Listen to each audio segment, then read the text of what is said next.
مجھے ماں سے لپٹ کر سونے کی عادت تھی۔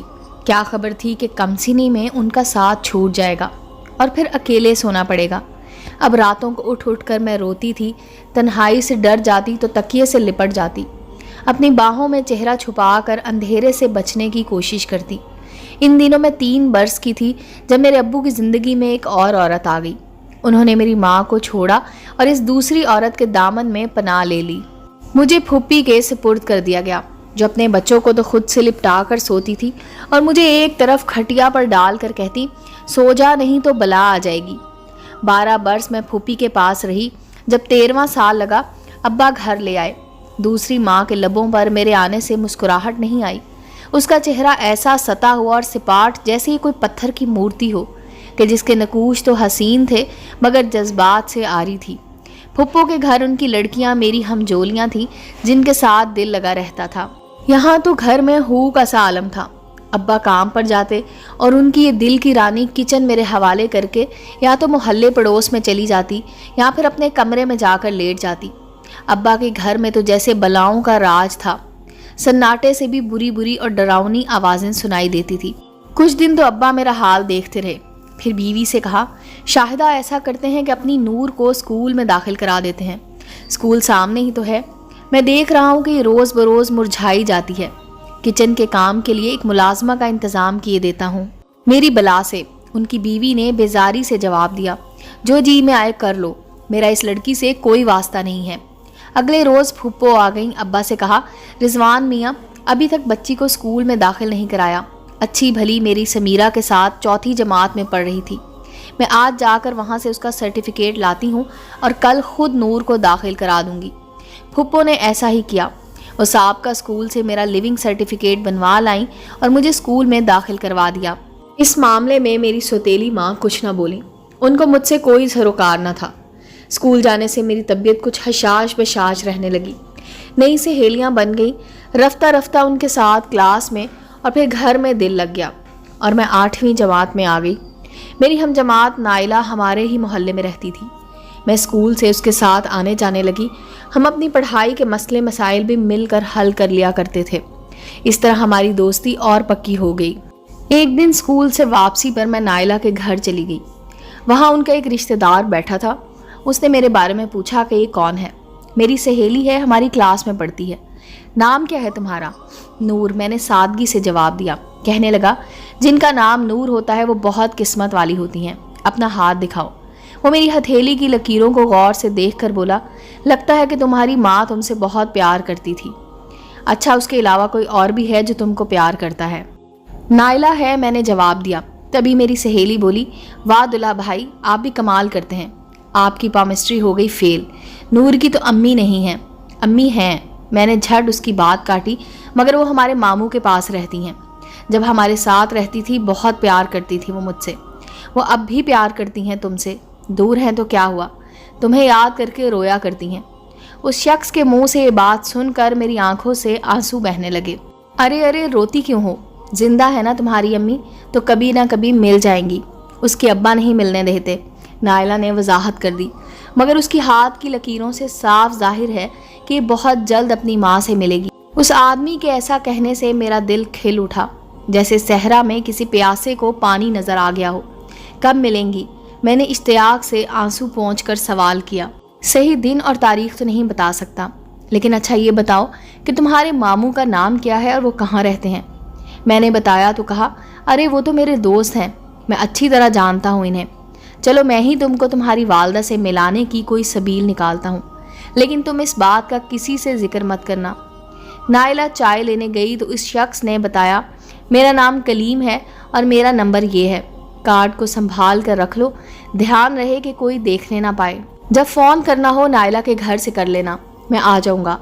یہ باتیں اس نے نائلہ کے سامنے نہ کہیں اور جب وہ آ گئی تو کلیم چپ ہو گیا۔ آج میں بہت خوش تھی، جیسے زندگی کے اندھیروں کو کسی نے چراغ دکھا دیا ہو۔ امی سے ملنے کی امید بند گئی تھی اور اسی آس میں کلیم کو فون کرنے لگی۔ 1-2 بار نائلہ کے گھر سے کیا، مگر اس کو نہ بتایا کہ کس کو فون کیا ہے۔ تیسری بار اس نے پوچھ لیا، تب میں نے کہا کہ پھپھو کو فون کرتی ہوں، وہ بہت یاد آتی ہیں تو فون کر کے بلا لو نا۔ وہ میری بات سچ جان کر خاموش ہو گئی۔ کلیم فون پر مجھے کہتا کہ تم کسی بہانے اسکول کی بجائے میرے پاس آ جاؤ تو تم کو تمہاری ماں سے ملانے کی تدبیر کروں گا۔ مگر کیسے؟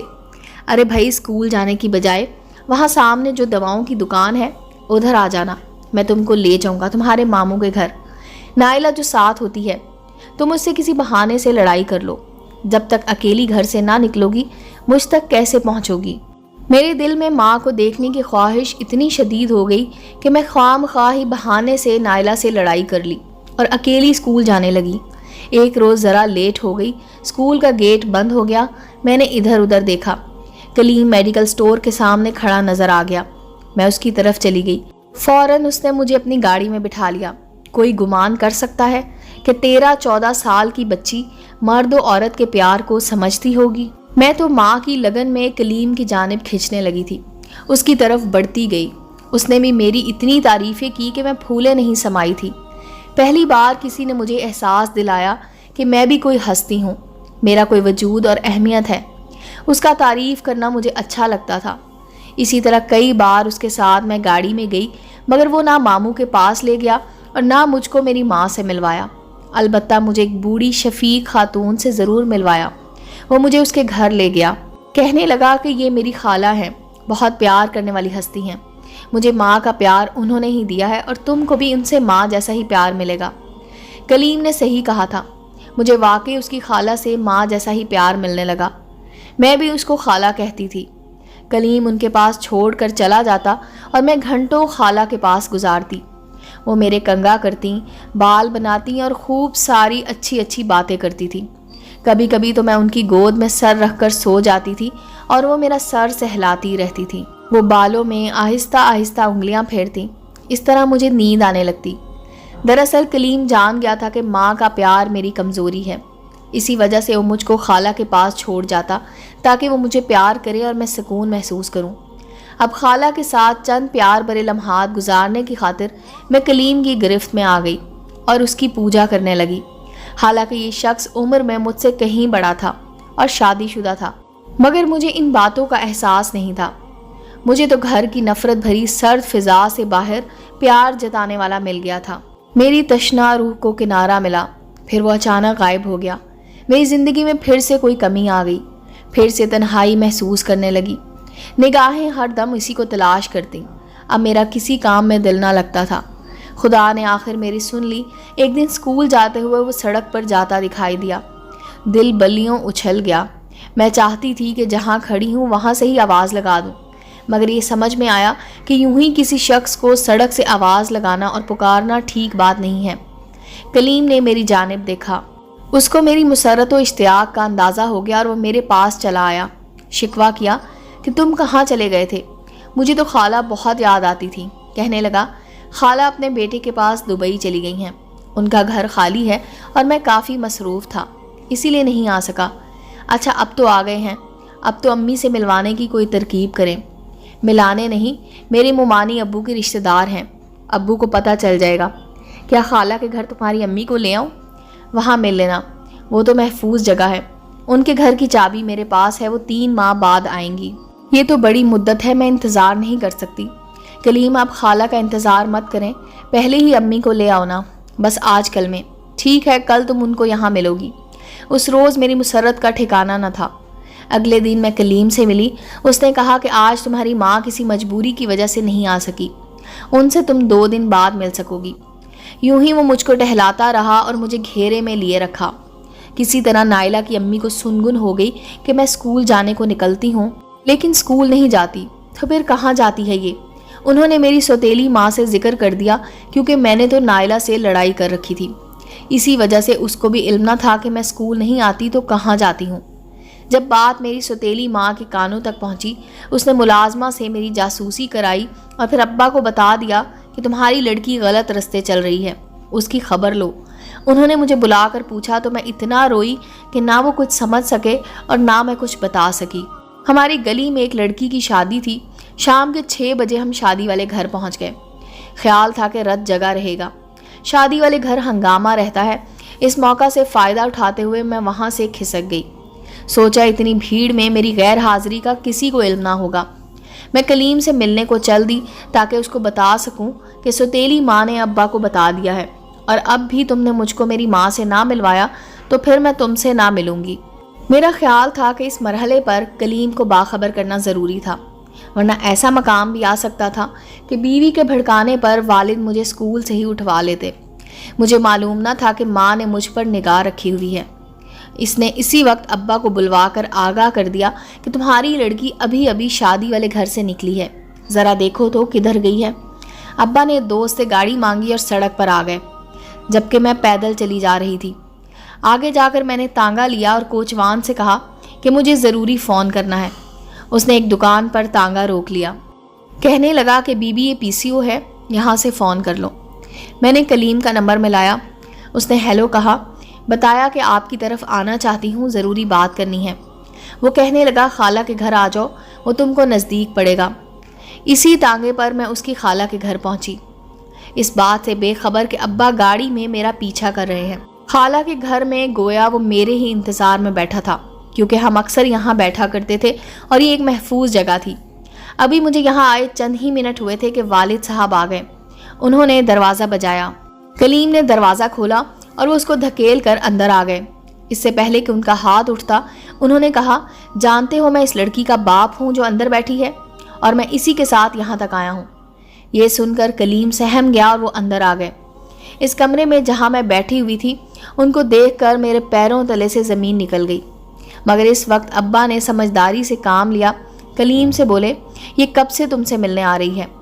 وہ چپ رہا تو انہوں نے کہا، ٹھیک ہے میں جھگڑا نہیں کرتا، اگر تم کو میری لڑکی اتنی پسند ہے تو ابھی فوراً نکاح کا بندوبست کرو اور تم اس کو زندگی بھر رکھو، ہمارے لیے مر چکی ہے، لیکن اب مزید تم ہماری آنکھوں میں دھول نہیں جھونک سکتے۔ جواب میں کلیم نے جو بات کہی جیسے کسی نے میرے کانوں میں انگارے انڈیل دیے ہوں۔ کاش یہ جواب سننے سے قبل میں مر جاتی۔ وہ بولا، آپ کی لڑکی خود میرے پاس آتی تھی، میں اس کو بلانے نہیں جاتا تھا۔ میں شادی شدہ ہوں، بال بچوں والا آدمی ہوں، کس طرح نکاح کر سکتا ہوں؟ میرے بڑے بھائی تو مجھ کو گھر سے نکال دیں گے، بہتر ہے آپ اس کو لے جائیے۔ مجھ کو بھی کہا، تم اپنے ابا کے ساتھ چلی جاؤ اور ان کی عزت بچا لو، میں تمہیں نہیں رکھ سکتا۔ میں گونگ اور سرد پتھر کی طرح ہو گئی۔ اسی خاموشی کے درد کو سمیٹے باپ کے ساتھ گھر چلی آئی۔ اب ایک صدمہ ہی دل کو نہ تھا، دوسری قیامت بھی تھی۔ سوتیلی ماں جس نے رلا رلا کر مجھ کو جیتے جی مار دیا اور میری حالت نیم پاگلوں سی کر دی، ادھر کلیم کی دھوکے بازی کا دکھ، اوپر سے اپنی توہین کا غم، باپ کی نظروں میں گر جانے کا صدمہ اور سوتیلی ماں کی ڈستی ہوئی زہریلی زبان۔ میری آنکھوں نے اتنے آنسو بہائے کہ آنسو بھی خشک ہو گئے۔ مجھ پر گھر سے باہر نکلنے کی پابندی لگ گئی، حالانکہ ان دنوں میری یہ کیفیت تھی کہ مجھ پر پابندیاں نہ بھی لگتی تو بھی کلیم نے میری اتنی سبکی کرائی تھی کہ میں کبھی دوبارہ اس کے پاس نہ جاتی۔ اسکول چھٹ گیا، سہیلیاں چھٹ گئیں، ایک سال اسی کرب میں گزرا۔ میں نے خودکشی کی بھی کوشش کی مگر ناکام رہی۔ کچھ ہوش ٹھکانے آئے تو میں نے سوتیلی ماں کے طعنوں کا برا منانا چھوڑ دیا۔ آخر کو غلطی میری تھی، جس کی وجہ سے ان کی عزت پر حرف آیا تھا۔ میں نے ان کے پاؤں پکڑ کر معافی مانگ لی اور دوبارہ اسکول میں داخل کرانے کی التجا کی۔ 3 سال بعد ایک دن ایک عورت ہمارے گھر آئی۔ میری ماں سے کہا، کیا آپ کو ملازمہ چاہیے؟ مجھے کام کی ضرورت ہے۔ وہ بولی، نہیں ملازمہ ہے ہمارے پاس۔ اچھا بی بی پانی پلوا دیں، خدا آپ کے رزق میں برکت دے۔ ماں نے مجھ سے کہا کہ اس کو پانی دے دو۔ جب میں پانی لینے گئی وہ عورت میرے پیچھے آ گئی اور جب پانی کا گلاس میں نے اس کو دیا اس نے میری مٹھی میں کاغذ دے دیا اور باہر نکل گئی۔ میں نے دوسرے کمرے میں جا کر کاغذ کھولا، جب دیکھا تو یہ کلیم کا خط تھا۔ اس نے لکھا تھا، میری بیوی کو گردوں کا کینسر ہو گیا ہے، اب میرے لیے دوسری شادی کرنا لازم ہے۔ تم سے نہ ہوئی تو کسی اور سے کر لوں گا، اگر تم کر لو گی تو تمہاری ساری رسوائیاں اور داغ دھل جائیں گے۔ اپنے بزرگوں کو منا لو اور زندگی برباد مت کرو۔ خط پڑھ کر مجھے اس قدر غصہ آیا کہ میں نے وہ خط والد صاحب کے ہاتھ میں دے دیا۔ انہوں نے کہا، اچھا کیا جو تم نے مجھے آگاہ کر دیا، اب میں اس کی خبر لیتا ہوں۔ جب ہم نے کہا تھا اس وقت کیا ہو گیا تھا؟ یہ شخص جو پہلے تھا اب بھی وہی ہے، خبردار اب دھوکہ مت کھانا۔ کلیم نائلہ کی خالہ زاد کا شوہر تھا۔ انہی لوگوں کی زبانی پتہ چلا کہ اس نے اپنی بیوی کی وفات کے 1.5 ماہ بعد دوسری شادی کر لی ہے، تو یہ ہے کلیم جیسے مردوں کی وفا۔ اس نے 6 ماہ بھی صبر نہ کیا اور دوبارہ صحرا باندھ لیا۔ میں نے ٹھنڈے دل سے اس خبر کو سنا اور یہی تقدیر ہے کہہ کر چپ ہو گئی۔ مگر میرا دل غم سے پھٹنے لگا تھا جب اس کی دوسری بیوی کی زبانی محلے بھر میں میرا اور کلیم کا گزرا ہوا ماضی منظر عام پر آنے لگا۔ گویا کلیم نے اپنی اس نئی نویلی دلہن کو میری اور اپنی ایک ایک بات اور پیار سے ساتھ گزاری ایک ایک گھڑی کی تفصیل بیان کر دی تھی۔ یہ وہ ہمارے درمیان کی باتیں تھیں جن کو صرف میں اور کلیم ہی جانتے تھے۔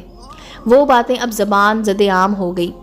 تب والد صاحب کو اس قدر غم ہوا کہ وہ بیمار پڑ گئے۔ خدا کے بعد میں نے جس شخص پر بھروسہ کیا، جس کو پوجا، یہ وہ کلیم تھا۔ دنیا کی ساری چاہتیں میں نے اس کے دامن میں ڈال دی تھی، اور اس نے اس مقدس سرمایہ کا کس طرح سر عام نیلام کیا۔ اس واقعے کو 30 برس بیت چکے ہیں، مگر دل پر ایسا گہرا زخم لگا کہ آج تک نہیں بھرا۔ کلیم کہا کرتا تھا، میری مالی حالت اچھی نہیں ہے، کیا تم میرے ساتھ دال روٹی کھا سکو گی؟ اور میں جواب دیتی تھی کہ میں تمہارے ساتھ فاقے بھی کر سکتی ہوں۔ آج یہ وہی شخص تھا جس نے میرے حالات کے سنورنے کا بھی انتظار نہ کیا اور کتنی جلدی اپنی جنت آباد کر لی۔ پہلے میں بہت رویا کرتی تھی، جب پتہ چلا میری ماں نے بھی اور شادی کر لی ہے تو پھر میں نے ان کے لیے بھی رونا بند کر دیا اور عہد کر لیا کہ اب میں کسی کے لیے نہیں روں گی۔ والد کی وفات کے بعد سوتیلی ماں کا سہارا بن گئی۔ میں نے میٹرک کیا تھا، نرسنگ میں داخلہ لے لیا۔ اب میں ایک نرس ہوں، مگر تہیہ کر لیا ہے کہ شادی نہیں کروں گی۔ اگر کبھی کی تو جس سے کروں گی اپنا ماضی بتا کر کروں گی۔ میں نے دھوکہ کھایا ہے، مگر کسی اور کو دھوکہ نہ دوں گی۔ امید ہے دوستو سٹوری اچھی لگی ہوگی۔ چینل کو لائک اور سبسکرائب کریں اور بیل آئیکن کا بٹن دبانا مت بھولیں تاکہ ہر نئے آنے والی سٹوری کا نوٹیفیکیشن آپ کو مل سکے۔ ملتے ہیں اگلی سٹوری کے ساتھ۔